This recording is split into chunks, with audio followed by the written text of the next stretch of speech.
Hello, my name is Father Gregory Pine, and delighted to join you for the next installment of off-campus conversations here at the Thomistic Institute.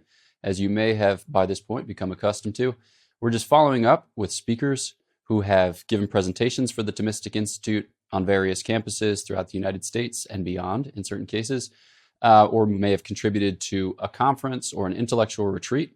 So that way we can ask those questions that may not have come up in the question and answer session, or at the very least to kind of deepen our grasp or our hold on the topic at hand, the topic at stake. So today I'm very delighted to be joined by Dr. Christopher Kaczor, coming to us from Loyola Marymount University. Thanks so much for joining for the episode, Dr. Kaczor. Very happy to be here. I appreciate the invitation, and I'm looking forward to chatting with you. Okay, cheers. And I with you. So many of the listeners to the Thomistic Institute podcast will have heard lectures that you've given previously. I was just recounting before pushing record that I was present for one that you gave at the University of South Carolina. And then you made a few excellent contributions to the Student Leadership Conference a couple of years ago, but there have been far more since that time. So the particular lecture that I listened to, or the theme I'm going to focus on, is the connection between happiness and positive psychology, or kind of like the philosophical theological foundations of happiness and positive psychology. A lot of folks will have heard that lecture, but okay, for those who haven't necessarily heard that lecture or heard lectures that you've given, can you just say a word of introduction, who you are, where you're from, what you're doing right now? Sure. I'm a professor of philosophy and chair of the philosophy department at Loyola Marymount University. And I've been here for a pretty long time, since 1998. And my expertise is really on two subjects, in a way: Thomas Aquinas and bioethics. So most of my research is in either of those two areas. But what we're talking about today is kind of a third area, and it has to do with the intersection of positive psychology, theology, and philosophy. So for people who don't know, positive psychology is a relatively recent movement in psychology. It was founded by a guy named Martin Seligman, who's a professor at the University of Pennsylvania. And he noted at the turn of the century that basically psychology, for most of its history, had focused on pathology, on depression, anxiety, stress, things like that. And he challenged the psychological community to consider more deeply the opposite end of the human experience.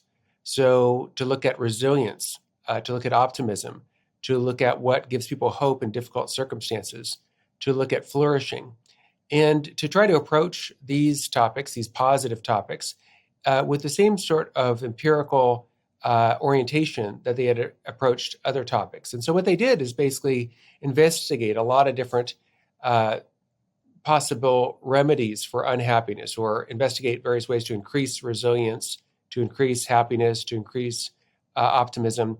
And they tested them kind of the way they test medications, right, with double-blind studies. So they have, half the group do a placebo thing, and half the group do the activity or the treatment. And then they tested and tried to figure out, well, what kinds of interventions really do help people to grow in these positive characteristics.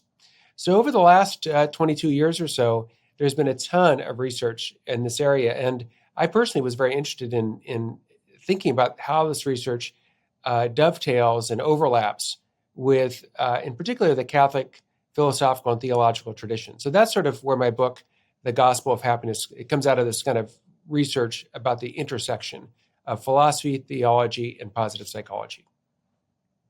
So I had a theology professor a few years back who made the point that you don't typically ask a dermatologist to judge a beauty contest. And the point that he was making is, if a person's training is such to identify defects, or to, like you said, identify pathologies, then they're going to be really adept at doing just that, but they might not necessarily have a sense of the whole, or a view for the whole.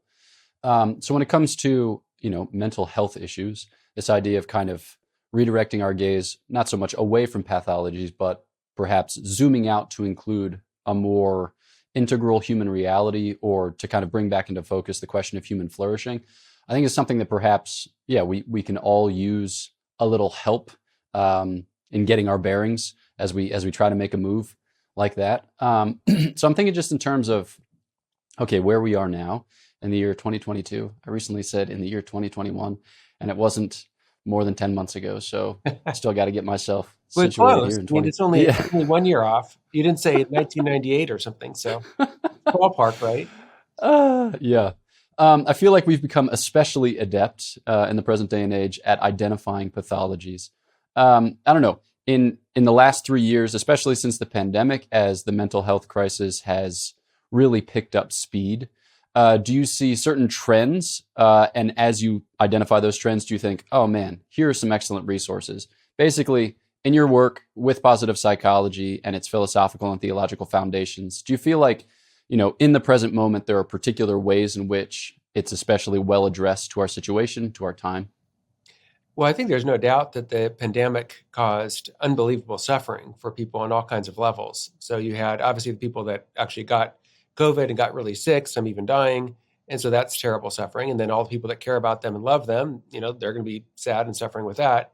And then really everybody in society to a greater or lesser degree had to endure all kinds of restrictions and various governmental and employment authorities trying to make them do things that some people didn't want to do. So it was a huge, huge problem, and it caused unbelievable suffering.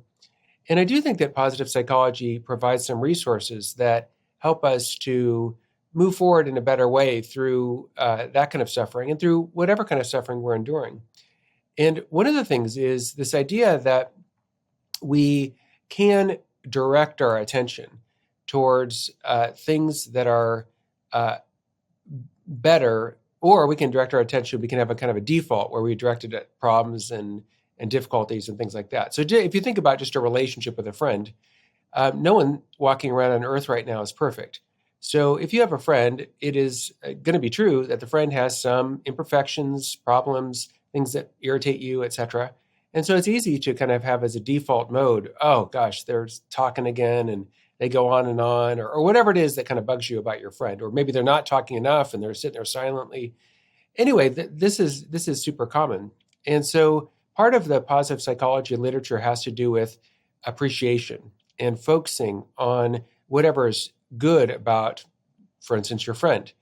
And this is really very much part of the Catholic intellectual tradition. If you think about Aquinas' understanding of what love is, he thinks of love as willing the good for the other's sake, but also love as involving appreciation of the good of the other, and then seeking unity with the other. And so the appreciation for the good is right in there. And it's not just in Aquinas, of course, it's much earlier in the New Testament, right? Where in the letter to the Philippians, it says that we should think about whatever is true, whatever is honorable, whatever is just, whatever is pure, whatever is lovely, whatever is gracious.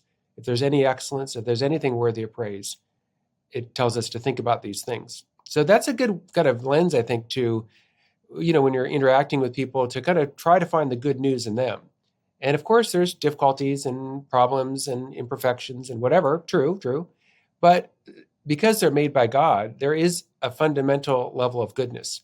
And if they're a human being, there's even a greater goodness because they're made in the image and likeness of God and have, at least in potentiality, the possibility of loving God and loving their neighbor and loving themselves properly. So as long as someone's alive, there's always something good about them and something we can appreciate and something we can love. So I think when we're going through difficult times, it's important to try to focus on those good things to help us to have a balanced perspective. In the book, you make a distinction between positive psychology and its incorporation within kind of a Catholic moral vision versus just the power of positive thinking, kind of like brute force earnestness before our reality. And I think that, in the present day and age, we're still kind of working our way out of an especially ironic time. It seems like the humor or the cultural criticism often has a way of being like kind of parasitic, kind of pessimistic, sarcastic, cynical, vitriolic, etc. And one of the ways that we as human beings feel as a result is like kind of exposed if we ever show ourselves overly earnest or dopey. So sometimes when people talk about things that smack of the power of positive thinking, they're like, that seems insincere, that seems ingenuine. What is the difference between the kind of mental gymnastics of just saying this thing is good when truth be told it's not good, and then positive psychology, which is trying to help you to access what is in fact at the heart of the reality before you. How would you sort some of that out?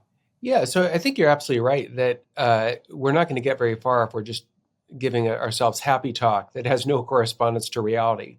So whatever we do, it seems to me that we do it better if we're truthful about the realities that we're facing. So if I'm going to appreciate you, for example, and I say, you're a fantastic Queen of England. I just thought you did such a great job during your reign and how you interacted during the Second World War. That was incredible. Your funeral was great. Well, that's not you, right? You're not Queen Elizabeth II.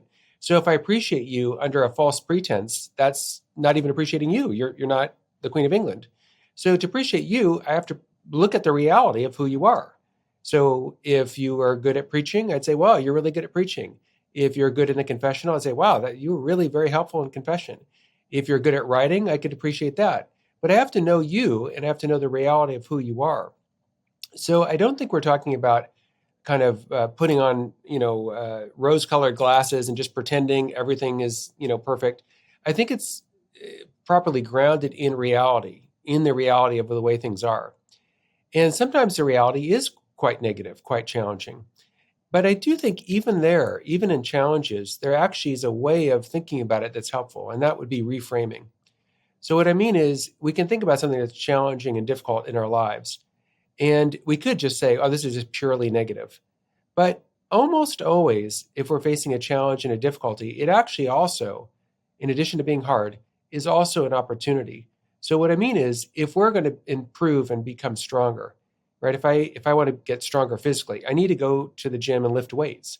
I can't just sit on the couch and watch TV and eat potato chips and expect somehow to magically get stronger. I need to challenge myself. I need to work out, and the stronger I get, I'll maybe need to add more weight and challenge myself more.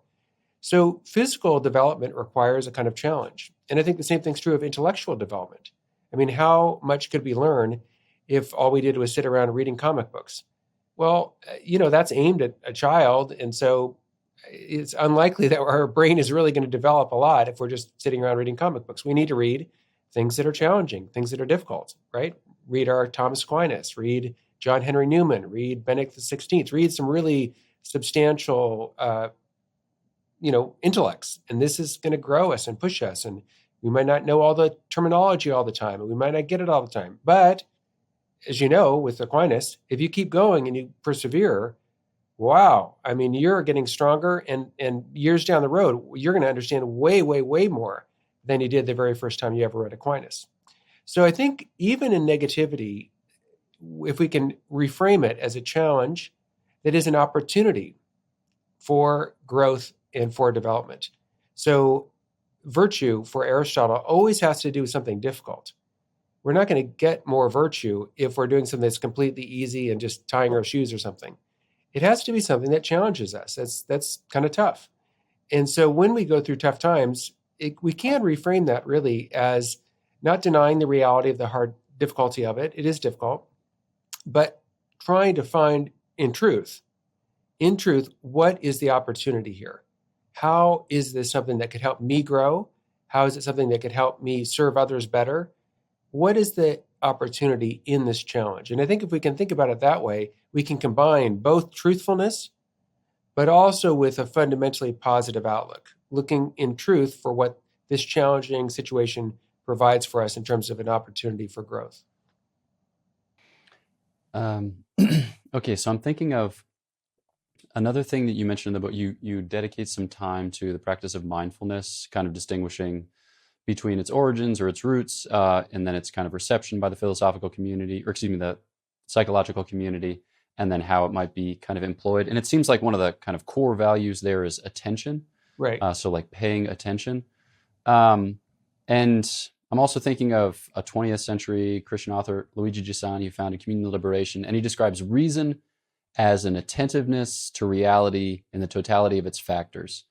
So I'm thinking about, okay, if we are going to access the content, insofar as reality is intelligible, insofar as it is and is one and is true and is good and kind of offers itself to us under these formalities, right? We need to pay attention to it. Again, given your work in positive psychology, your work in philosophy and theology, what are some ways in which we can yet, I guess, intend to attend. What are ways in which we can kind of cultivate these dispositions or habits of mind and heart, which help us to engage more profitably or fruitfully with reality, like basically to pay attention? Yeah, that's a great question. And I would like to suggest something that I hope doesn't offend you.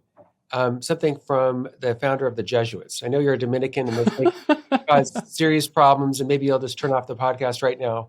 But if you can bear with me, the founder of the Jesuits, I think, had a really good idea when he talked about in the spiritual exercises something that he calls prayer by breath.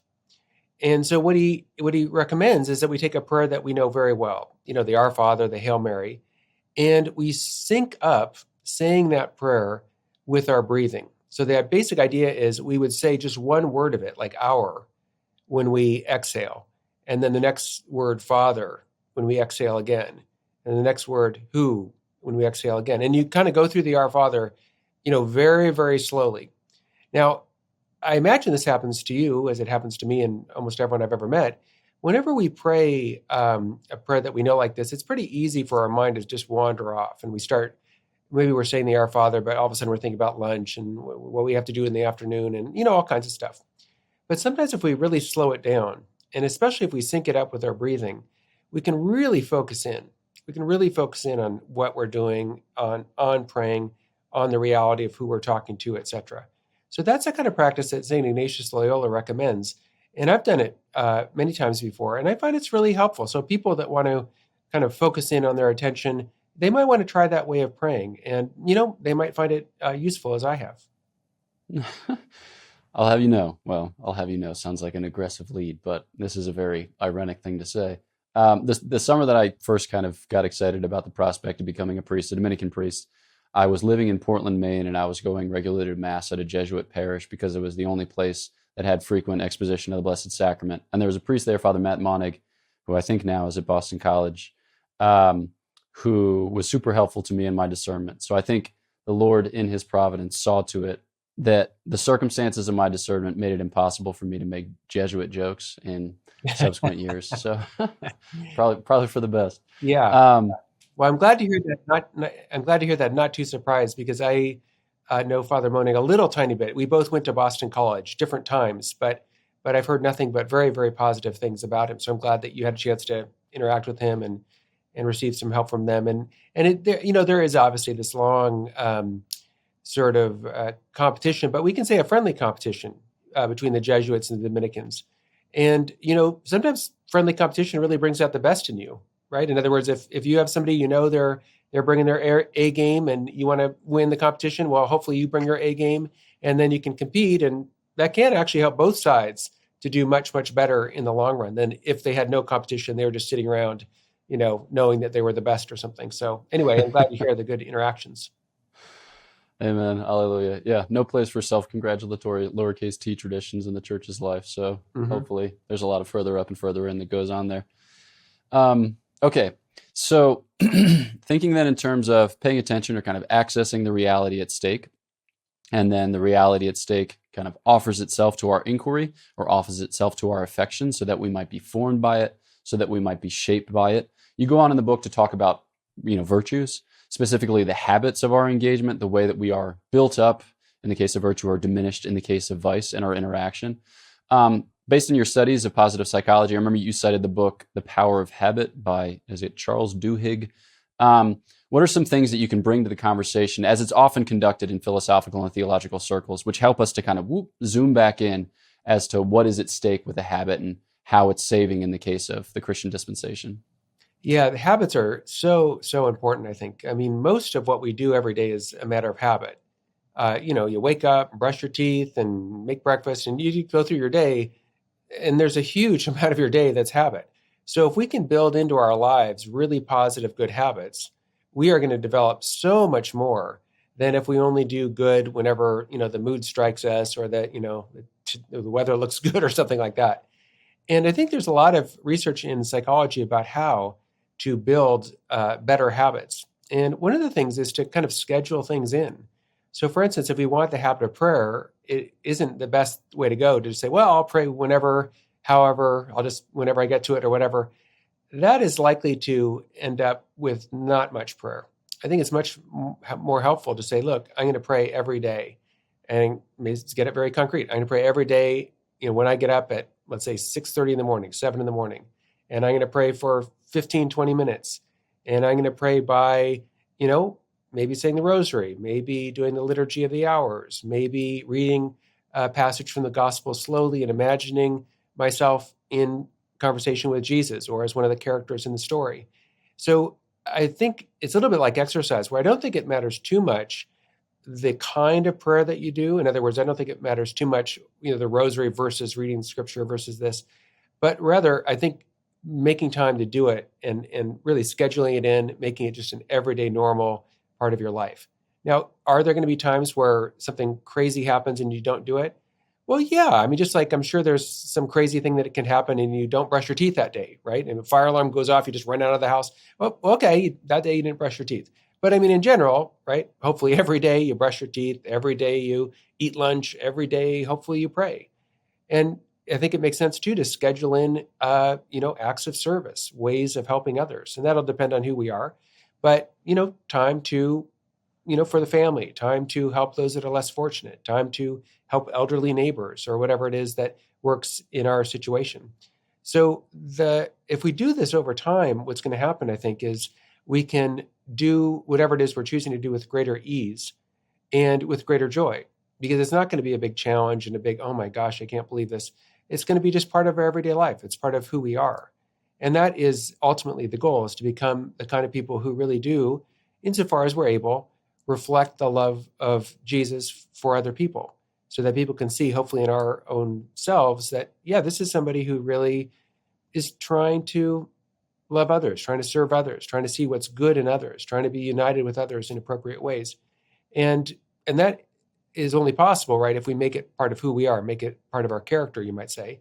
And that's just another way of talking about having these good habits, right? The habits of temperance, justice, courage, practical wisdom, etc. These are kind of the bread and butter that we need in order to move forward in a positive way. And obviously, faith, hope, and love, the God's own spirit in us, helping us to live in this very beautiful way. So, yeah, I do think that psychology can actually help us in terms of establishing these habits by, for instance, taking into account the reality of how any habit's made, a good habit, a bad habit, a neutral habit. We all share the same human psychology. So we're going to build up habits in similar ways, whether they're good, bad, or neutral. In that same section of the book, you talked a little bit about willpower. So obviously in the ambient culture, there are a lot of kind of raw appeals to willpower, like Nike's slogan, just do it. And I think we're often encouraged, or we're often told, we're commanded to exercise our willpower. But you were describing how blunt force appeals to willpower often have diminishing returns, or they tend to erode the quality of your response. And then you were talking a little bit about ways in which to kind of refresh your will. But I'm thinking about this in conversation with habituation. There are some things where it's good to choose, but there are a lot of things where it's good not to have to choose almost. Right. I don't want to have to choose who my parents are because I'm a zygote, because how could I possibly, right? So maybe how does that help orient the conversation when it comes to genuine freedom, right? So oftentimes we think about freedom in this kind of post-Kantian context as I am unconditioned by any and everything, and therefore I can just posit into the void and then, when truth be told, I suspect it's something different. So how does thinking about willpower and then thinking about the habituation which you have just described help us to appreciate better and to exercise our freedom? Yeah, so I think the Dominican Serve Pincers had a great insight about the nature of freedom, where he distinguished between two different kinds of freedom, what he called freedom of indifference, and that's just kind of being unencumbered. And then on the other hand, freedom for excellence. And so you could liken it to playing the piano. So if you have 10 fingers and you're not paralyzed, you have freedom of indifference for playing the piano. In other words, you can hit any note you want because your fingers work and the piano's there. But that is a kind of meager, thin kind of freedom. What you really want for playing the piano is freedom for excellence. In other words, you want to be able to play beautiful music. You want to be able to read things that others have composed. You want to be able to improvise for yourself and make, great jazz compositions on the spot. So that's ideally what you want in terms of freedom for being an excellent piano player. Now, how do you get that freedom? Well, the only way to become really good at playing the piano is to practice playing the piano, right? You can't, just look at the piano across the room and somehow magically learn how to play the piano. You can't just hear lectures about playing the piano. That's not going to, it might help you a little, but what you really need to do is sit down at the piano and maybe have a teacher, a guide, a spiritual director, somebody helping you along. But you need to play, right? You need to play pretty much every day. And if you want to be really good at the piano, you probably better play 2 or 3 hours a day. So when you practice a lot, you develop habits, and those habits enable your freedom, right? You're more free to play the piano if you've got that habit developed than if you had no habit at all and all you had was just 10 fingers that worked. So in a similar way, we become more free when our habits are properly developed. We become more free to love God. We become more free to love ourselves properly. We become more free to love other people. We become more and more and more and more free when we have these good habits built up. By contrast, if we have a vice, that actually diminishes our freedom for excellence. It takes it away. So think about someone who, say, has problems with alcohol, right? If somebody's an alcoholic and they're getting drunk all the time, they may feel as if they really have no freedom at all to not drink. And so their freedom is really diminished. And then their freedom to love others, to love God, to love themselves properly, that also is diminished. So I think in a way, it would be a mistaken view to think that sort of a virtue, a good habit, is the opposite of freedom. Again, I would say that Survey Pinker's is quite correct, that to have a virtue is to enable ourselves to become more and more and more free. Just like to be really good at, to be habituated at the skills of basketball allows you to be more free to be excellent at basketball. If you're habituated at playing the piano, you're more free to play the piano. And if you're habituated in terms of the cardinal virtues and the theological virtues, all those are going to help us to be stronger in the pursuit of happiness and therefore more free rather than less free. Okay, so in light of what you've just said, I'm thinking, what does it mean for us to be rational or to be reasonable? So a virtue means like a good habit of mind through which we act well. But oftentimes when we exercise habits or we act through habits, we're not necessarily thinking about it.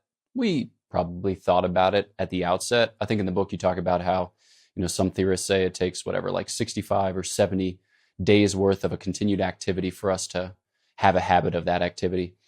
So we thought about it at the outset, but perhaps we're not thinking about it as deliberately or intentionally now. But I think we would want to affirm that we're still acting reasonably or we're still acting rationally when we act through that habit, even if we're not appealing, to our will at the moment, or if we're not, going through a process of deliberation as we pick up the toothbrush and wield it, on our canines and our, what do you call the front ones? Incisors. Mm-hmm. Wow, man, I'm just losing it. I haven't been in a science class since high school. So how does that shape our understanding of what it means to be reasonable or what it means to be rational? And how can that kind of set before our eyes a kind of goal of human flourishing? Well, I would say that good habits actually help us to be more rational. So for instance, think of the habit that someone could develop of truthfulness. So they speak the truth as they understand it to others. They are able to interrogate their own actions and figure out their true motivations. And they're very sensitive to seeking after the truth. Now, all that is going to help a person, I think, to grow in a positive way. So the habits that we have can actually help our intellectual development, our mental development. Or think of the habit of reading a chapter or two from a book every day. I saw a terrible statistic that said something like most Americans don't read a book in a year, not one. And I thought, wow, that is not not good news. But we can turn that around, right? I mean, it's possible to, make a habit. I'm going to read a chapter a day in a book, and you say, I'm going to do it every afternoon, 4:30, 5, whatever. And if you did that, you would be able to get through, dozens of books in the course of a year, right? If you just read a chapter a day. And that's not that much. Think of all the time that people use looking at social media. I mean, if you just took half of that time and were reading, you could really read a lot. And that's going to really help our intellectual development. So I guess in a way, I think of it a little bit like health, that if I can strengthen my heart, that's only going to help the rest of my body. If I can make my liver work better, that's only going to help the rest of my body. I mean, we are, after all, a kind of unity in terms of being human persons. So to the degree that we can develop the intellectual virtues and the moral virtues, however much we do that, that's going to be an upward spiral of development in a positive direction. Just like you can have a downward spiral where things kind of, go bad, you can have an upward spiral where strengths in one area can actually bleed over and help strengthen another area. Okay, so let's see. In the book, you talk a little bit about how our understanding of happiness is such that we expect a kind of imperfect happiness here on earth and then a perfect happiness in heaven. But you quote a few authors to the effect that it's not like delayed gratification, right? Or it's not a totally, what would you say? It's not like a total reversal when one dies. It's like, holy smokes, earth was like that, but heaven is like this. It's something more along the lines of a progressive acclimatization, or like we are at present enjoying heaven on earth. So we want to kind of manage our expectations regarding what is possible here so that we don't shoot for an otherworldly happiness or perhaps an imaginary happiness and then come up short and judge our experience in light of a goal which is not true to form. So maybe could you just talk a little bit about the type of happiness that lies in store, beyond the grave, the type of happiness that we can hope to attain to here on earth, and then how we can maybe put that between our navigational beacons so as to, provide for a good journey. Yeah, so I think Aquinas is right in distinguishing between what he calls perfect happiness and imperfect happiness. So he thinks of perfect happiness as the kind of happiness that we can have in heaven, where all our desires are satisfied, where our intellect knows the truth as far as we can know it perfectly, when our will is perfectly satisfied with the goodness of God, and everything is obviously, as the name perfect happiness suggests, just the way it should be. And then there is imperfect happiness. And so I think the right way to think about this is as, you might say, the beginning, a partial sharing in what will reach its culmination later. So what I mean is this. If we think of happiness as perfect love, we can't have that here on earth. I mean, I don't know anyone here on earth now that loves other people perfectly. And even if someone was really wonderful at doing that, they're going to get sick, their body's going to break down, they're going to, have to sleep. There's all kinds of interruptions in the activity of loving others.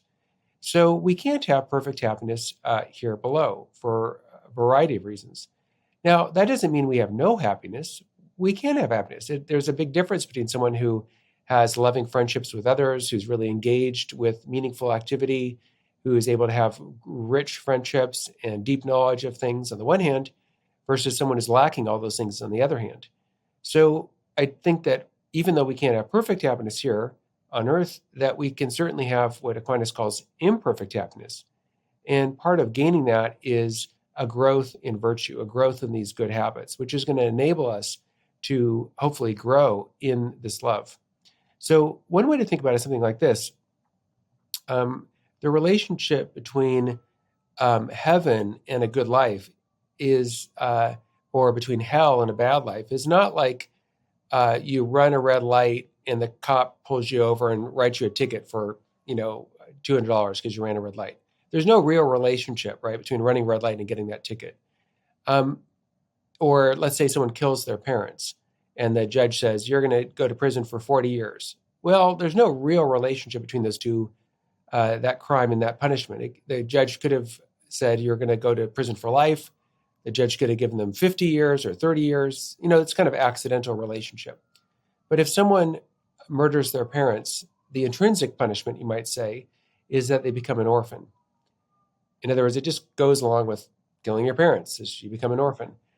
And I'd say in a similar way, if God really is the source of our happiness, anyone who sins is separating themselves from the source of their happiness. And so that's why I think Augustine was right when Augustine said the punishment for sin is sin, right? Sin is its own punishment, because if you're separating yourself from God, you're separating yourself from the source of your own happiness.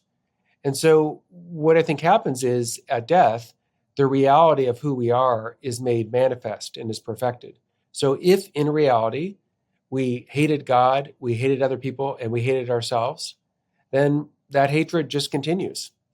But if in reality, at the moment of death, we are filled with love of God, love of neighbor, and love of ourselves, that love is perfected and continues forever. So I don't think heaven and hell are accidentally related to who we are and how we live. Okay, I want to just follow up with one last question on this theme of love. In the book, you cite the Harvard study, that longitudinal study where they followed up with graduates for however many years, and then with like a group of students, I think, from the neighborhood for however many years. And I think the researchers said at the end of our study, I can summarize our findings in 5 words: happiness is love, full stop. And then thinking about what you just said with respect to sin, that sin is its own punishment, I'm thinking of St. Paul's description in Romans 1, where like the punishment for sin is that God leaves us to ourselves. So there's a kind of solitariness to the sinful state. Okay, so thinking in terms of happiness, cultivating habits of mind and heart which conduce to happiness, not as a selfish exercise because we genuinely delight in God and in the others in whom we discover that happiness. Like a lot of the folks who listen to the Thomistic Institute podcast are engaged in an academic life of some sort, whether as students or as professors. And certainly the demands on their time are many, and it's a temptation to prioritize X, Y, and Z things before relationships. In your own academic life, if you could just say a word or testify to the way in which love has been at the center, or ways in which you've prioritized relationships in the context of your work. Yeah, so my vocation is marriage, and so I'm married and have kids. And so basically what I've done is try to prioritize the well-being of them, in the sense that academic work can take up any amount of time that you want to give it. So there's literally no limit to the number of things that I could read, the number of things that I can write. And so, if I didn't have to sleep, I could literally spend 24 hours a day reading and writing and doing philosophy, doing theology. I mean, there's literally no limit to it. So I have to put limits on it. So my way of basically working is to, go to work and work during the day. And then when I come home, to be home and to not be, working at academic things anymore, and to be focused on my family. And yes, if the kids go to bed and everything's done, okay, maybe then, if there's extra time, I'll do something. But for me, it's been very helpful, I think, to set limits to my academic life, where it's not just 24 hours a day, every waking moment, but it's, it's whatever, 8 to 4 or whatever, and then here's the time. And in a way, I think that helps too, because if you have a deadline and you say, look, I only have till 4, so I better get all this work done now. I better really focus. So rather than thinking about work as a kind of marathon where, oh my gosh, I'm slogging away and never have a break. Well, no, it's more like a sprint. So like I'll, work for an hour and take a little break, work for another hour, take a little break, work, and then stop at 4. And I know I'm stopping at 4. So I better really focus and really be intense at my work, because there's an end time to it. I think that's, for me, been a very helpful way of making sure that I have time for helping the kids with homework and helping my wife with whatever she needs to have done, and not letting academic work just completely take over my life. Because again, it's like a gas. A gas expands to whatever space you give it. In academic life, you could spend literally all your time doing it. But if you do that and you neglect the people in your life, your friends, your family, then I think at the end of the day, it's going to be greatly impoverishing your own life, and also the lives of those people that could have been in a good relationship with you. Well, I'll take that as an encouragement in my own present pursuits. I am currently engaged in the writing of my 4th of 5 chapters, and it is a savage, savage gas, which has expanded to the limits of my whole life at present. So yeah.